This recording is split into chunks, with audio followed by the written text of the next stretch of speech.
Hello বন্ধুরা, বাংলা শেখা শুরু হয় স্বরবর্ণ দিয়ে। আজ আমরা শিখব অ থেকে ও পর্যন্ত সবগুলো স্বরবর্ণ, আর প্রতিটা বর্ণের সাথে মজার উদাহরণও জানব। চলো তাহলে শুরু করি। হ্যালো বন্ধুরা, কেমন আছো সবাই? কথামালাকে কেউ ভুলে যাওনি তো? আজ আবার এসে গেছি। চলো আজ তবে স্বরবর্ণ শেখা যাক।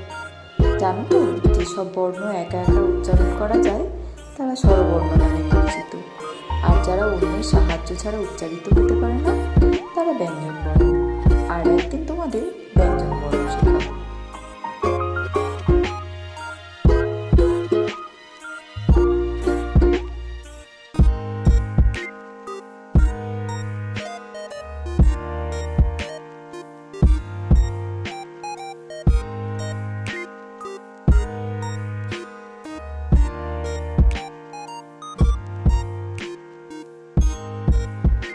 তোমরা যদি আমার মতো ক্লে দিয়ে বর্ণ বানাতে চাও, কমেন্টে মা বাবাকে জানাতে বলো, আমি তোমাদের শিখিয়ে দেবো। ভালো লাগলে লাইক, কমেন্ট, সাবস্ক্রাইব করতে বলো মা বাবাদের। চলো আজ টাটা, দেখা হচ্ছে পরের ভিডিওতে।